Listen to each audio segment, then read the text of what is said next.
And attempt number 3. One day, we will get this thing right first time. And whether it's cables or software or whatever, it doesn't really matter. You'd think by now I would get it sorted. But anyway, I want to get through this yarn with you all. As I say, we're going to cover off some international COVID news, just a couple of little bits of stories there, which and a couple of key articles that I think is super interesting, as well as what's going on in New Zealand. The mainstream media, what's been going on here continually, and what I see is the death of independent reporting, mainstream news reporting here in New Zealand. So hopefully you can all see me clearly now. Dobby, come here. Just sit. Everything going incorrectly at this time. Hey, and it's awesome that have yous all back on here. Yep, we can hear us all clearly now. That is wonderful. So I just skipped the live stream software, went straight to Facebook. We're going to lose all the graphics, but whatever. It's all about the yarn. Perhaps I'm trying a little bit too hard. Thanks everyone for tuning in. Let's get amongst it though. Just wanting to kick things off with some international COVID news.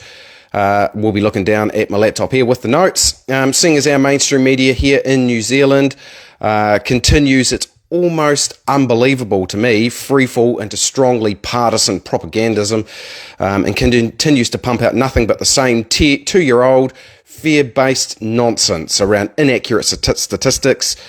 So we head over to the Telegraph UK, which this year has been publishing some great insightful pieces over the last 6 months or so around the aftermath of the worldwide COVID response, including this recent article, lockdown effects feared to be killing more people than COVID. Unexplained excess deaths outstrip those from the virus, as medics call figures terrifying. Thanks, sis, for chucking some stars through to us. Really appreciate it. There's a bit to get through in this one, team. It is an interesting one.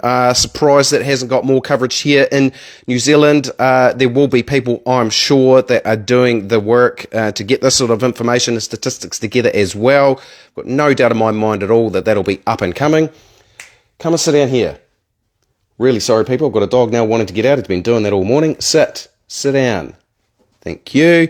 Alrighty, so the effects of lockdown may now, this is according to the Telegraph UK, let's get into it. The effects of lockdown may now be killing more people than are dying of COVID, official statistics suggest.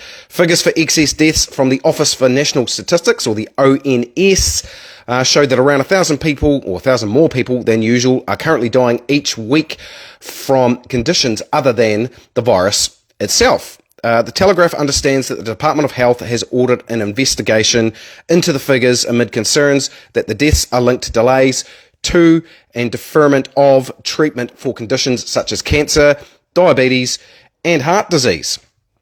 Over the past 2 months, the number of excess deaths not from COVID dwarfs the number linked to the virus. It comes amid renewed calls for COVID measures such as compulsory face masks in the winter. Whether there's any difference in the winter to the summer for face masks, we definitely know it makes an effect on COVID itself in terms of vitamin D levels and heat, etc. But that's an interesting one. I see Bevan has chucked up a comment there with a link to his latest info as well. Check out the Writer of Sorts blog there. He's doing great work specifically around the Tokelau issue and what's happening in mainstream media as well. The figures suggest the country, that's the UK, is facing a new silent health crisis linked to the pandemic response rather than to the virus itself. Dr. Charles Levinson, the chief executive of Dr. Call, a GP private service, said his company was seeing far too many cases of undetected cancers and cardiac problems, as well as disturbing numbers of mental health conditions increasing. Hundreds and hundreds of people are dying every week, he says. What is going on? He said. Delays in seeking and receiving health care are no doubt the driving force in his view. Figures released by the ONS, or Office of National Statistics, on Tuesday showed that excess deaths are currently 14.4% higher than the 5-year average, equating to 1,350 more deaths than usual. in the week ending August the 5th. Since the beginning of June, the ONS has recorded nearly 10,000 more deaths than the 5-year average, around 1,089 a week, none of which is linked to COVID. The figure is more than 3 times the number of people who died because of the virus over the same period, which stood at 2,811. Now, meanwhile, so essentially, as I say, I'm sure that someone in New Zealand, and I've thought about it myself, if I can manage to get some, quality time to put into such research, but I'm hoping we're going to get some of that information coming our way. It certainly isn't going to be coming out of our mainstream media outlets, and specifically the degradation of our most read website and newspaper outlet stuff. But meanwhile in New Zealand, we are aware, of course, that MedSafe is going through the process of looking to approve the Pfizer jab for kids, infants, aged 6 months to 5 years. Would you believe? Moving on, though, in terms of COVID news in New Zealand, as we've come back from the UK, I will chuck the link for this Telegraph article up in the description of this live video once it's up there. We are talking about a shift to the green light. Whether that has any relevance whatsoever anymore, who knows, but they are talking about scrapping the whole system altogether. Long overdue, I would say. That would mean removing masks entirely if they're not already gone in your area. It's quite interesting to watch in the real world what's actually going on out there in terms of where mask wearing is prominent and where it isn't. In my area here in St Albans, it's rife, if you can use that word. It's very, very strong still everywhere, outside and in, individual or in groups. To me, that's disappointing. But while we're still talking about getting rid, or the government's talking about getting rid of these restrictions, the final last part of our restrictions, experts are still claiming that they think we should be keeping some of these mandates in place, specifically in aged care and health. And what I found interesting, and it just it's further evidence of the lack of quality of journalism that's coming out of stuff in the most recent past. They talked to a disability advocate, whatever that is, and lawyer through Newshub articles. So not anyone that works specifically for the Disability Association or anything like that, but a disability advocate. This is on Newshub, sorry, not Stuff, my bad. The overwhelming of majorities are keen to see the back of them, even though these people are asking to keep them. Watchers of Kiwi Voice will know that I personally can't stand mask wearing. I really don't. I feel very strongly about it, personal opinion time, and think that they are nothing more than a tool of continuing fear and control, reminding people that the pandemic is still here. It also has the divisive effect, again, my opinion, of signalling which team you are on as a people. We really need to let this shit go. We just do, and provide more trust in our general population to do whatever they see as the best option for them. It's going to be interesting times when everything does get dropped, what the response is going to be from people that still want to wear them, where we're going to have that continued division and unfortunately hate and anger out there, and then whether or not they get brought back next winter. Let's keep an eye on that one, team. Moving on from COVID news, though, I'm sure we all get tired of that crap.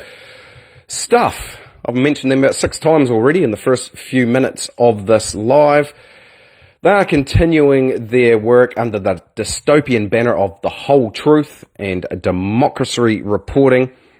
Its mission to influence the upcoming local body elections. I've talked about this a couple of times in recent videos and lives. I feel like it needs to be continued to be pointed out with article after article after article, singling out, attacking, and flat out defaming candidates across the country that are standing for local body council and community boards that have a different worldview to the current far left government ideology. It's coordinated with other outlets too.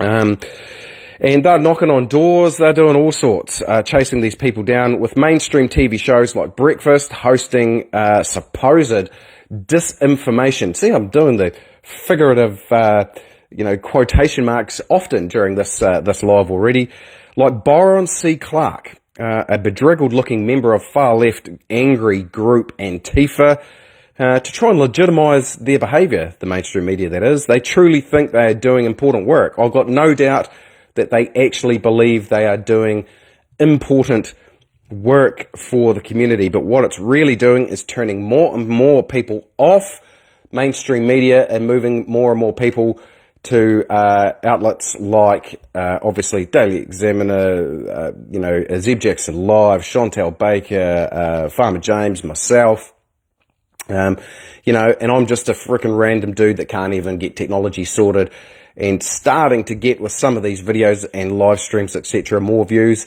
than half of what Stuff is up to. It's blowing me away to watch the crumbling of the mainstream media in action. Right. Okay, they truly think they're doing important work. It's a concern. We are watching the demise of our largest news organisation in real time.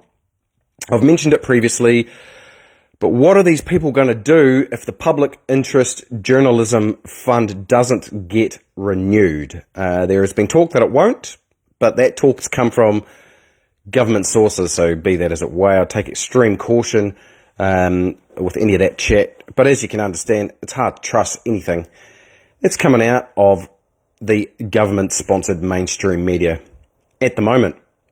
The very desperate nature of this coordinated media attack is most clearly shown in a recent Stuff piece by one of the two main warriors at the front line of the crusade, chasing down candidates at their homes, as I said, openly slandering them on stuff.co.nz. That is Andrea Vance. She's written this opinion piece, which kind of blew me away, really. Still manages to do so. It's entitled, "Wake Up, Sheeple. Disinformation is the greatest conspiracy of all." It's listed as an opinion piece, and that appears to have given Andrea a license to truly let it all out. Tell us how you really feel, for example. Excuse me, team. I'm still recovering from about my fourth bout of the bloody flu or cold this winter. So we'll just keep on talking while I'm still got strong breath.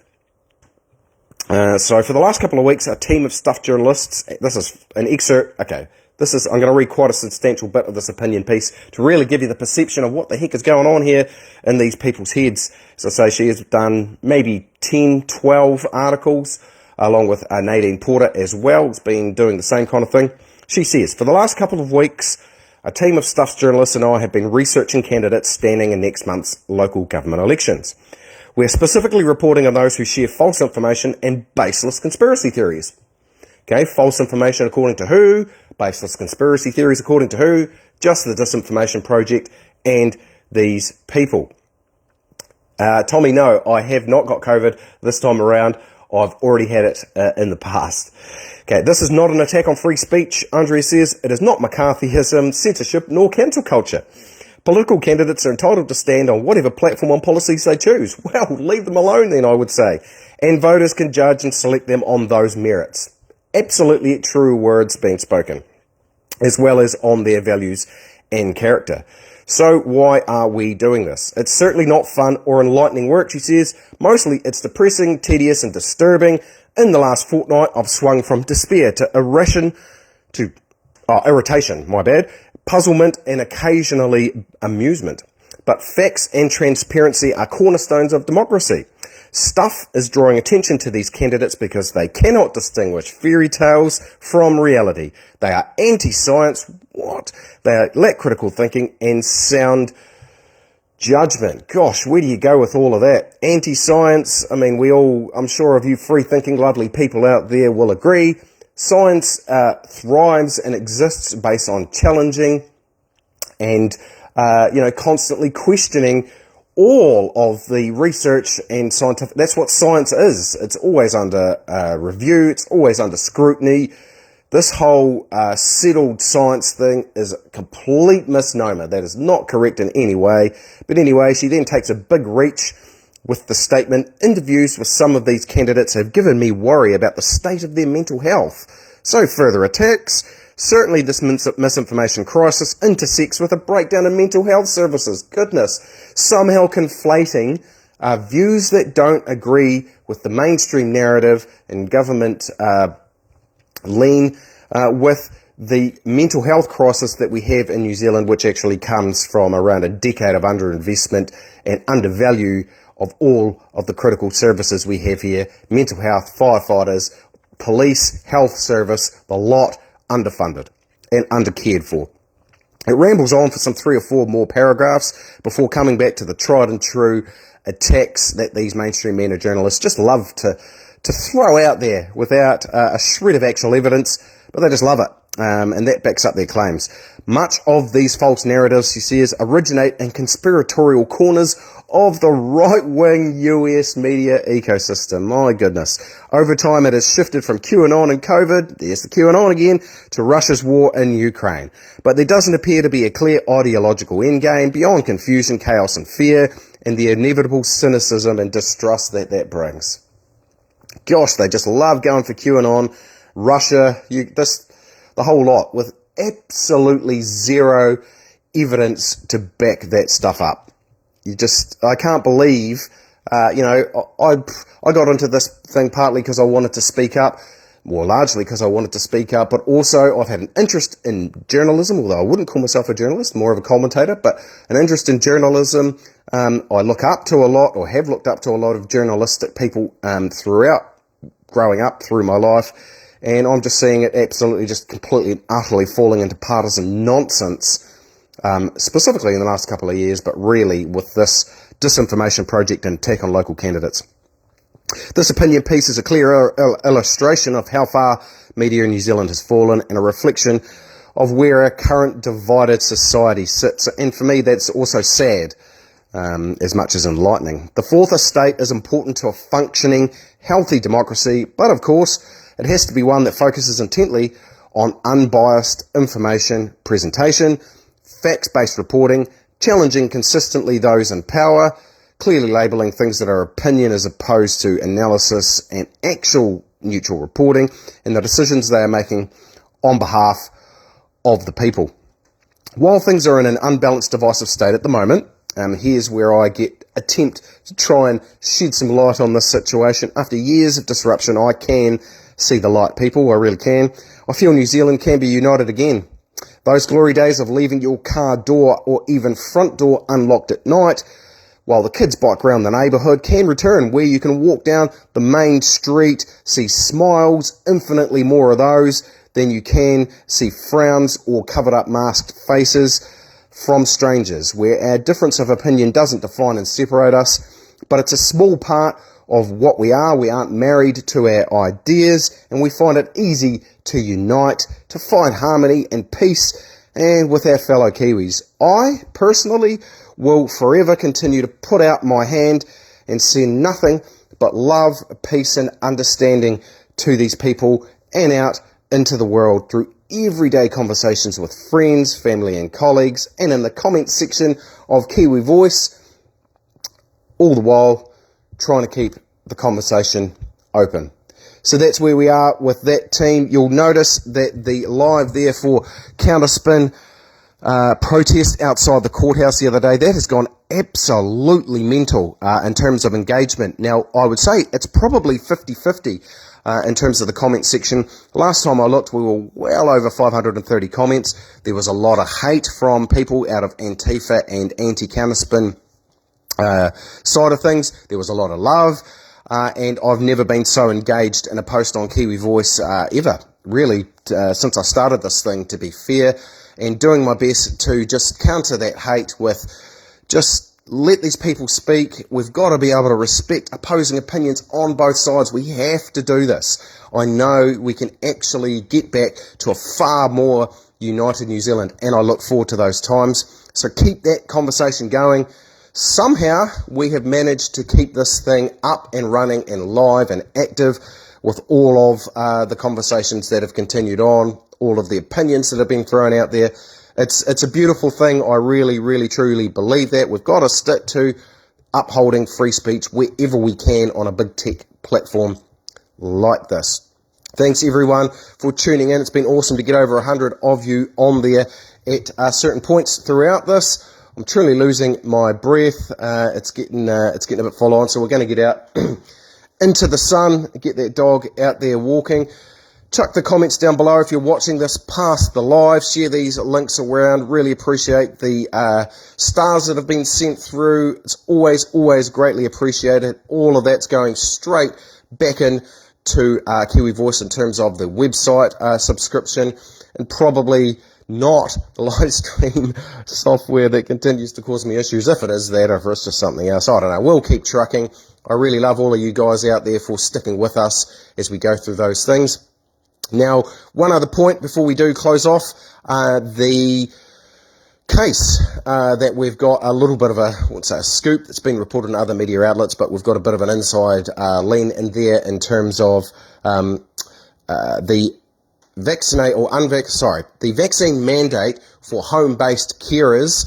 Now, the difference, just to clarify one point there, the difference between this case and the great work that Ashley, the advocate, has been doing and has done, they are individual employment law cases that she is getting across the line. She chucked the comment out there and said, anyone get in touch with her. Awesome, she's doing great work. What we're looking at here with the case that we put the press release out for on Friday is an actual full case against the vaccine mandate judicial review to the Crown. So it's going to be quite full on. If we can win that one, if these lovely people can win that one, we have got scheduled an interview with Matthew Haig from Frontline Law, who's doing amazing work on behalf of these people, tomorrow at 1 p.m. So we'll have him on it might only be 10 minutes, but just to explain in detail what is going on with that case against the Crown. So if it is won, then that's the actual vaccine mandate dropped in its entirety, as opposed to the lovely work that Ashley the Advocate is doing on a case-by-case basis through employment law. So hear more about it tomorrow with Matthew. Hi to everyone. Thanks to everyone that's been chucking comments out there. Really appreciate it. Saw Farmer James jump on. Thanks, mate, for your continued support. We will always continue to support all the other independent media commentators out there through social media and amplify their voices where we can. We may not all agree on everything, but I think it's important in these decaying mainstream media times to stay strong as a unit. So, you'll always see me commenting on the platform. Chantel Baker, Farmer James, the rest of the team out there. Zeb Jackson's doing great work as well. Just true Kiwis doing their best to speak the truth. It's time to get out in the sun. Stay safe, stay free, team. Love yous all. See you again real soon.